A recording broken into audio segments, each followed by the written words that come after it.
All right.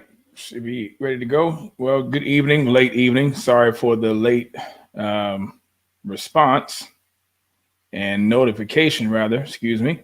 Sorry for late notification, everyone. But you know how it goes sometimes when you have a live and it is one of those situations where you want to take advantage of the opportunity while it is there and available. So just want to make sure that we have everybody here and make sure that okay. All right. Should be good to go. So Facebook family, YouTube family, welcome. Thank you guys for being so faithful to your brother. I really do appreciate it. Welcome to the BCV podcast. I am your host, Pastor Seiko Woods, Brother Seiko Woods. Thank you all for joining me here on tonight. Please do me a favor, if you don't mind. Please like, subscribe, share, hit the notification bell at the bottom of the video. That way, whenever we go live, you'll be one of the first ones to view the content. If you'd like to support the ministry financially, you can do so as well by selecting the donation options at the bottom of the video as well too. So we do appreciate that. Also, Love, Life, and Marriage with the Woods. Love, Life, and Marriage with the Woods on YouTube. Please go there. Please like, subscribe, and share that channel as well. We are almost wrapping up with my wife sharing her experience and her story entitled Sharon's Story. She has chronicled for the past 6 weeks. This will be the 7th week this coming Thursday. Detailing and chronicling and sharing her experience as an abused partner,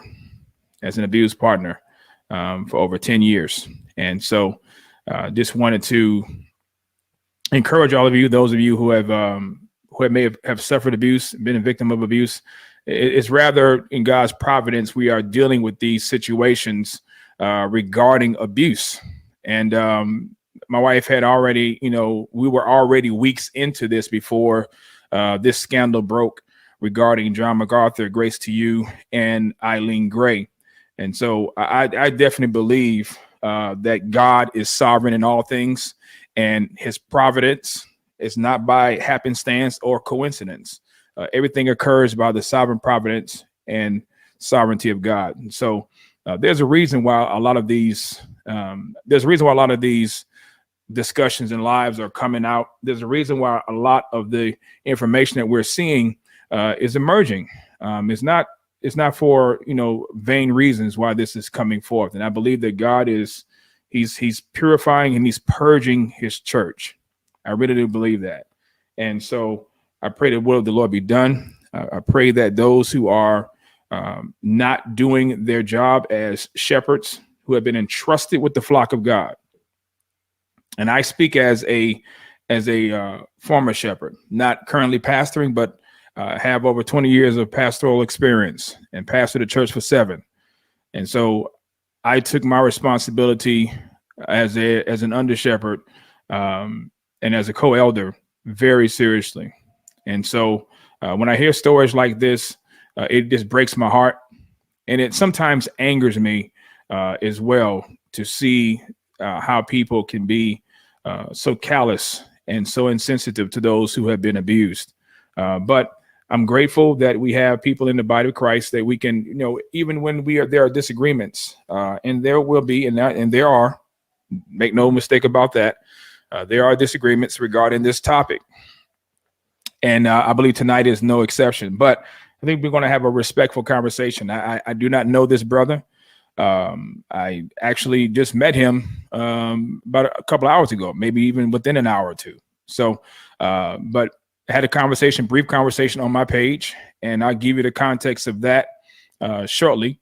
But he decided to and wanted to come on and came up with me to have a discussion regarding John Macarthur, regarding the abuse, regarding how the church responded, and so forth. So without any further ado, I'm going to bring this brother on and let him introduce himself.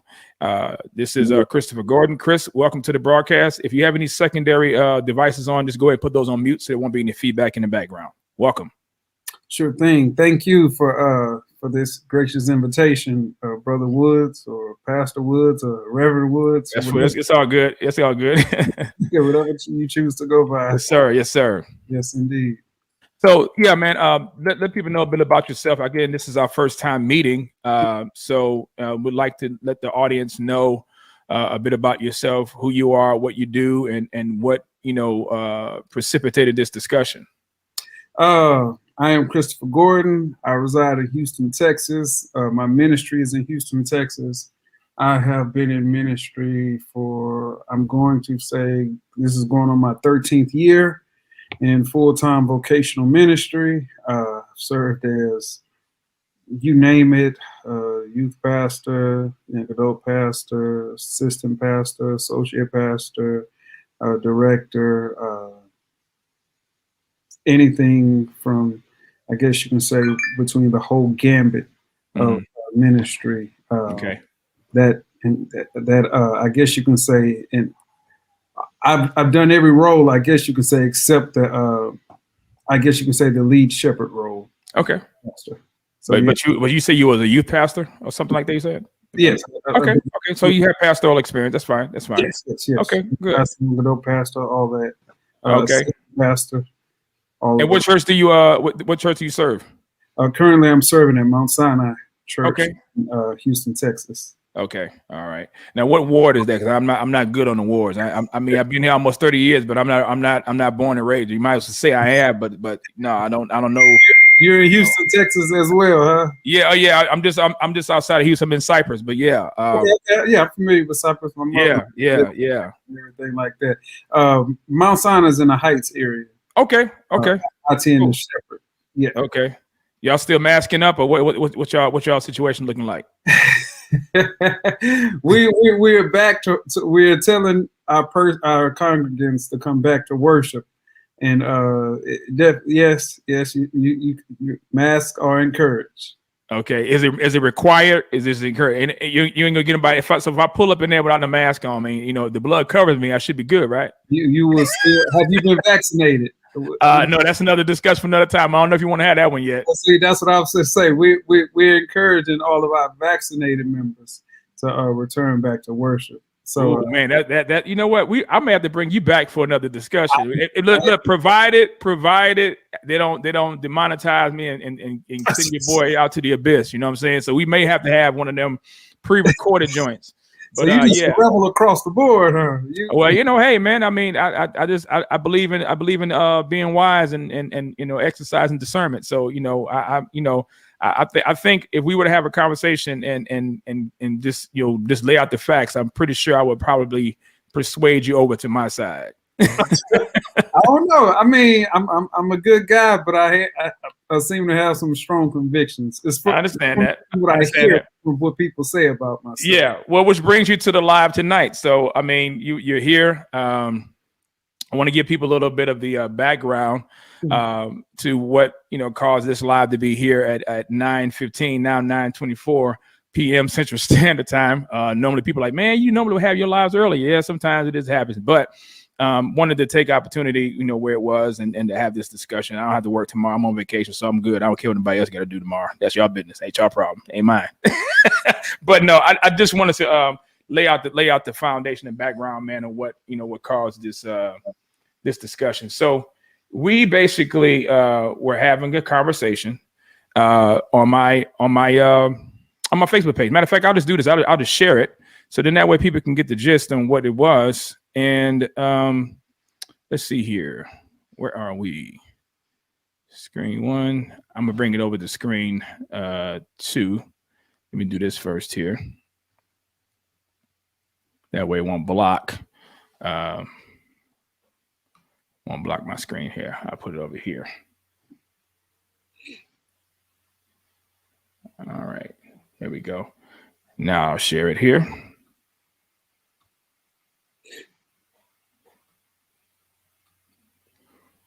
All right, you should see it right here. So, and I'll just try to read it because it's a little grainy. But it said, Julie Roy's recent report regarding the accusations incessantly surrounding John Macarthur and Grace Community Church have resulted in intense dialogue and heated debate within the body of Christ. And so you see the guest list right there.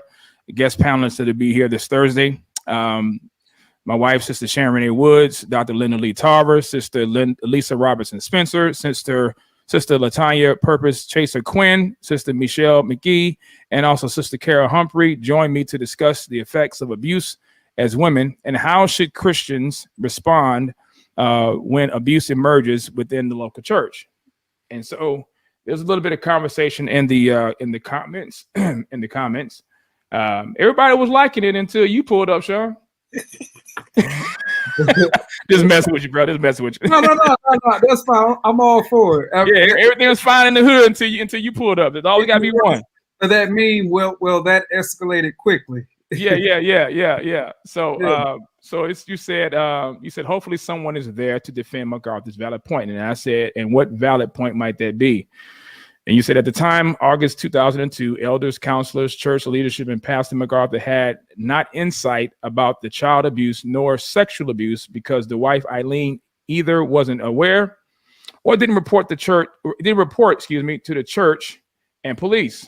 They were trying. What in the world is this? I ain't trying to edit nothing. Here we go. They were trying to restore a marriage, and the husband seemed repentant. And I responded back, and I said, "That's your valid argument." I said, "Did you read the 39-page court document?"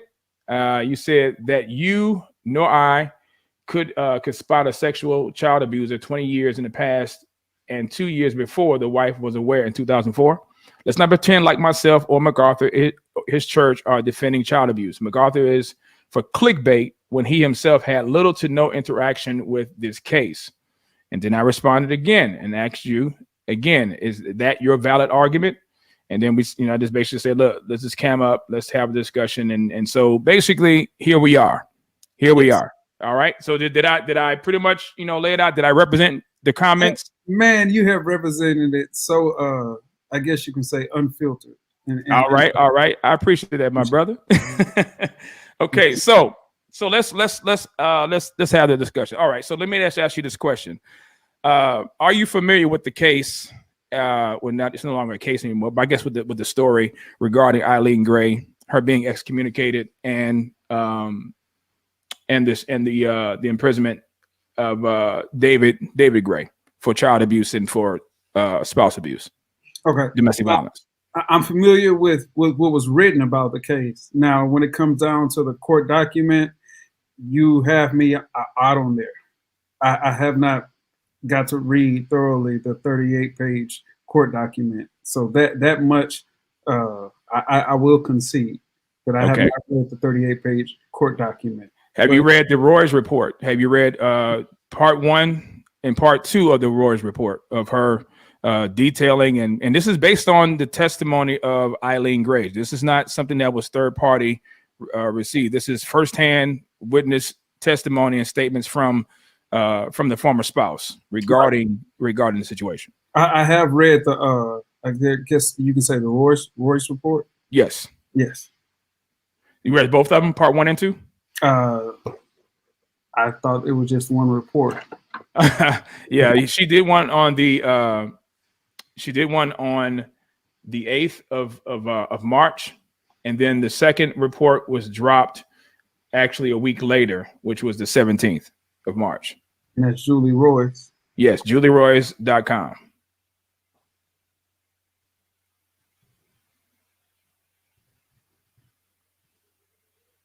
I like when you cite your sources. Go ahead. Yeah.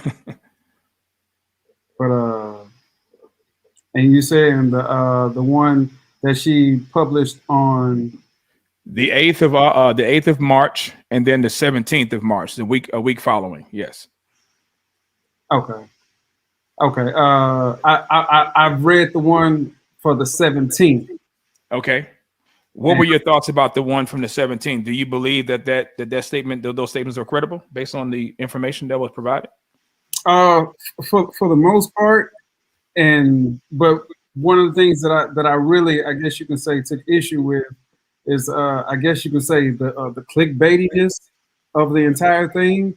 And one of the things that I was really a bigger point I was trying to bring up is that John Macarthur is the name who's kind of being I guess you could say thrown about with okay. it. And if you listen to like the way people are kind of speaking or the comments or things like that, his name is, I guess you can say, the clickbait. Okay. Well, do you think that's justified? No. Based on the situation? No. Okay, let's define our terms. When you say clickbait, what do you mean by clickbait? Are you saying with ill intent, or are you just saying basically because right now it's the hot topic and people are just going to be, mentioning the name?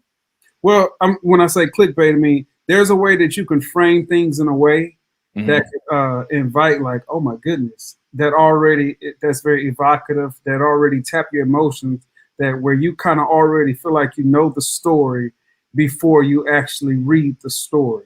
And the way they kind of frame this case, that, oh, John Macarthur's supported pedophile, and it automatically puts John Macarthur in a negative light.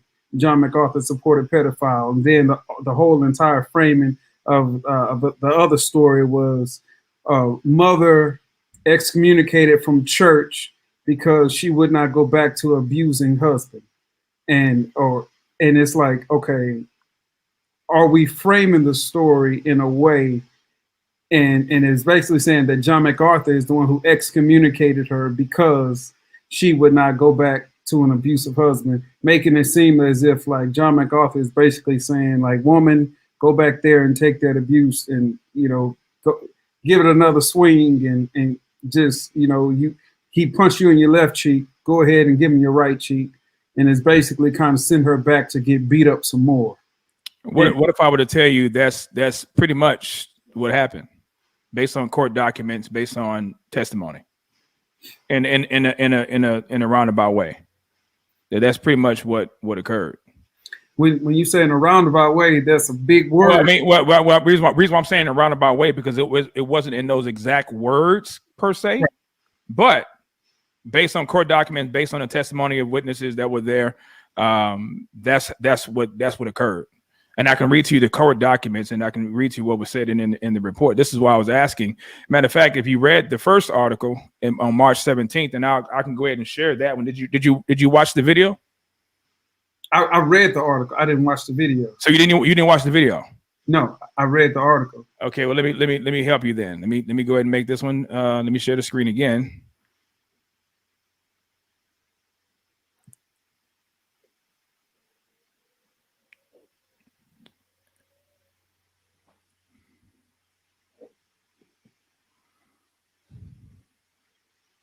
So this is titled "Exclusive: John Macarthur's Church." Let me go back to this one. Let me do the first one. There we go. All right, the first one. This is the August. I keep saying August. March the 8th, 2022. It's exclusive report. John Macarthur shamed excommunicated mother for refusing to take back child abuser. And this is the video here. I'm gonna go ahead and put my mic on mute so there won't be any feedback. Oh, no. Yeah, I've seen that video. Yes. Okay, so you've seen this video. Okay, yes. So are you saying that Macarthur is not responsible for what happened to this woman? I'm saying, wait, are we saying that Macarthur was responsible for her abuse? He's responsible for it continuing by telling her to go back, by putting her out of the church. Okay. And here's the part where we have to kind of, I guess you can say, not just jump to the quickest tag headline. Oh no, it's not a tag headline. That's a fact. I mean, if you put her out the church, if we both watched the video, he excommunicated her for refusing to go back to her husband. Matter of fact, he said that she abandoned her husband. Those are his words. Correct. And to my understanding, when I read the article about that situation, was that they were, number one, having counseling sessions with the husband. Is that what you heard as well? Correct. That's correct. That the husband did express that he was deeply repentant of his previous actions. Is that what you read as well? Yes, but he wasn't repentant because he continued on doing it, and it was reported to the church. But I'm saying, but as far as, I guess you can say, now we all know that because the court has ruled and the court has found him guilty on actions even later on. But as far as when it comes down to the church's understanding that it wasn't a John Macarthur move specifically, but not only was she meeting with church personnel, she was meeting with church leaders, she was meeting with friends in the congregation, that she was also meeting with other pastoral leadership and that other counselors who all kind of advised them to try to work those things out, and people who were more closer to the situation than John Macarthur. Am I correct? Correct, but he's the one that presided over the discipline. So the question is, biblically, from a biblical standpoint, who is responsible for the shepherding of the sheep? Okay, we know that the shepherd is responsible for the sheep. But in churches, especially in churches where they embrace something called church discipline. Absolutely, I'm glad you brought that up because I was about to bring the same thing up too. Go ahead. And especially in churches that embrace church discipline. Right. One thing that I found is that churches who embrace church discipline have two things. They have a strong elders, they have a strong elder leadership, and then they also have something that usually goes in there as far as accountability.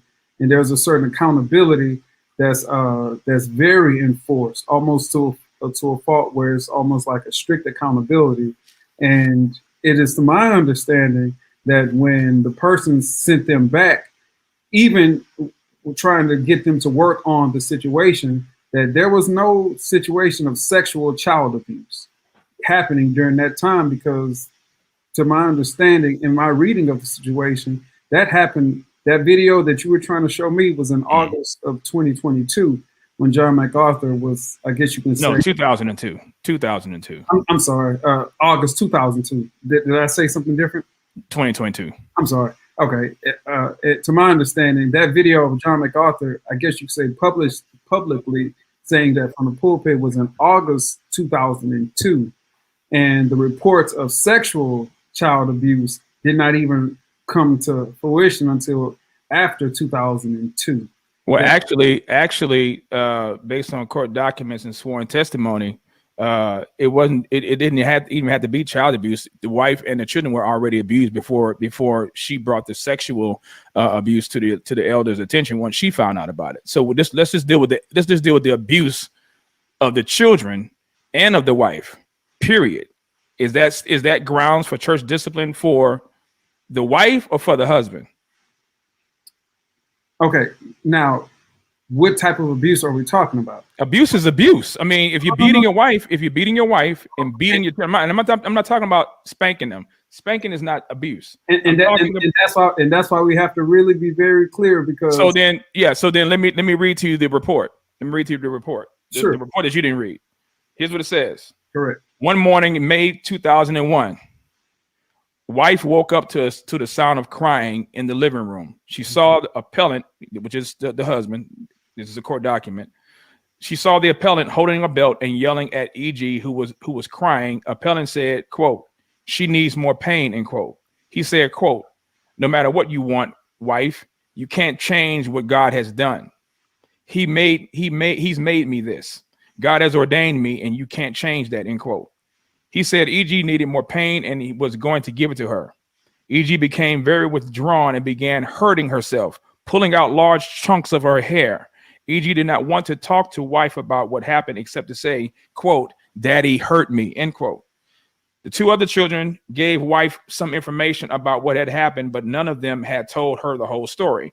She knew something horrible had happened. Eventually, in late 2001, wife got the three children together for a quote unquote tea party when appellant was away from home. EG told wife that appellant had kicked her in the head with a toy rake or shovel. Then he grabbed her and kicked her from the bedroom into the living room.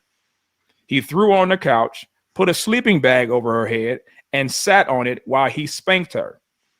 She could not breathe and thought she was going to die. All three children cried and said they thought daddy was trying to kill them and that he would also kill wife. Let me just stop right there and ask you a question. Would you qualify that as abuse? The entire part where you say putting a bag over someone's head and things like that, I would say yes, that is abuse. What about kicking in the head? Like when you read that, I'm sorry, I heard like you said kicked in the head with a toy rake or something like that. The appellant had hit her in the head, excuse me, with a toy rake. then grabbed her and kicked her from the bedroom into the living room. Like, see, and that's one of those things where I'm not visualizing what's going on. Like, do you have children? No, I don't. Do you have nieces and nephews? Yes, I do. Would you kick them? No. Would you let their parents do that to them? Would I let their parents kick them? Yeah. What you mean by let? I mean, if you saw that your nieces and nephews' parents abusing them, hitting their child in the head with a foreign object, kicking them, doing what is being described in this report, in this court document, in your presence, what would you do? Okay, what I did here was spanking. We were differentiating between spanking and abuse. And spanking on the bottom, right? Right. And here's the thing: what I don't know, if someone took like a toy rake and like stop it, and I don't know what veracity of, am I going to say somebody? Why would you want to hit a child upside the head with any type of foreign object and not consider it to be abuse? Well, because once again, there's a different, depending on how we read these things in wording. If I took this and said like, chill out, like, or am I going to say the person, Christopher Gordon, then hit me upside the head, bust me upside the head with a pin? Well, this is what the court report document says. Right. The child told the wife that appellant had hit her in the head with a toy rake or shovel. Then he grabbed her and kicked her from the bedroom into the living room. Right. He threw her on the couch, put a sleeping bag over her head, and sat on it while he spanked her. Yeah. Now that whole sleeping bag thing, that definitely sounds like abuse. So then the sleeping bag, that's abuse, but the kicking and the hitting upside the head and the sitting on them and until they couldn't hardly breathe, that's not abuse. When you say sitting on them it says right here that he threw on a couch, put a sleeping bag over her head, and sat on it while he spanked her. She could not breathe and thought she was going to die. All three children cried and said that they thought daddy was trying to kill them and that he would also kill the wife. Well, let's be very clear. I can't visualize all in all what's going on. I mean, just visualize about what the report said. What I'm saying, and that's where I'm at now. Like with the report said, how I'm still trying to wrap my head around kicking someone from the living room to the bedroom. You know what I'm saying? Like, I don't know. It's easy. I mean, it's easy to do. I mean, when they're a child, you just. I mean, you're overpowering them. You have more power than that little person. So, what would be hard to visualize or to see about that? Because I've never seen someone get kicked and fly from the bedroom all the way to the living room. He didn't say fly. He said that he kicked her from the bedroom into the living room. So it was a continual kicking. But even if it was one kick, I mean, we get mad when people kick dogs and kick animals. We're talking about little children, little human beings made in the image of God. And this is what this grown man did to these little children.